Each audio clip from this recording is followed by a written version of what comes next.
Magandang araw po sa ating lahat.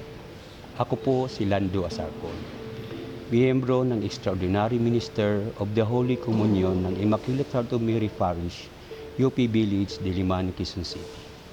Ito po ang From the Pews. Ang Ibanghilyo na ating pagninilayan ngayong araw, August 31, 2025, ay hango kay San Lucas, chapter 14, verse 17 to 14. Kapag anyayahan ka sa isang kasalan, huwag kang umupo agad sa pangunahing upuan. Baka may inibitahan ang punong abala na higit na kagalang-galang kaysa iyo. At lalapit siya sa iyong dalawa at sasabihin, ibigay mo sa kanya ang upuang iyan. Mapapahiya ka at mapipilitang lumipat sa huling dako.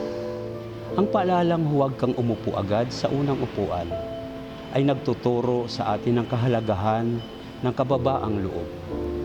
Ipinapakita nito ang tunay na dangal ay hindi nakukuha sa paghahangad ng mataas na pwesto o pagkilala, kundi pagpapakita ng mapagkumbabang puso. Kapag marunong tayong magpakumbaba sa tamang oras, ay itaas tayo ng Panginoon. Minsan sa ating buhay, gusto natin maging bida at mapansin. Noong kabataan ko, madalas kong isipin, sana ganyan din ako. Doon nagsimula ang mga pangarap ko na marating ang tela imposibleng bagay. Ngunit dumating din na palagi kong ipinagpipilitan ang tama ko sa mga diskusyon. Nais kong patunayan ang sarili ko, pero napagod din ako sa labis na pakikipagkumpetensya.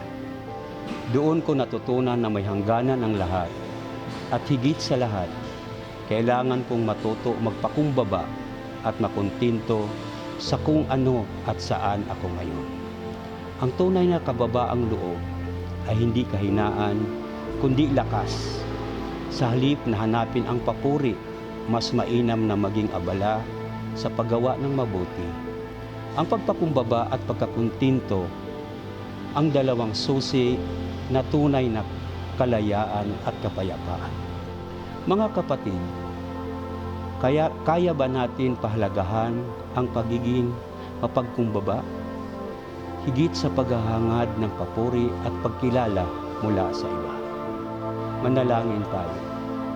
Mahal naming Ama, salamat po sa biyaya ng buhay at sa lahat ng pagpapala na aming natanggap araw-araw. Turuan mo po akong maging mapagkumbaba tulad ng iyong anak na si Jesus. Tanggalin mo po sa aking puso ang anumang bakas ng pagmamataas at gawin mo akong kasangkapan ng paglalingkod sa iyo at sa kapwa.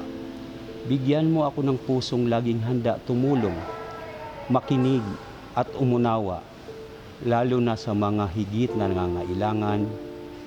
Ito ang aking panalangin sa ngalan ni Jesus na aming Panginoon at tagapagligtas. Amen.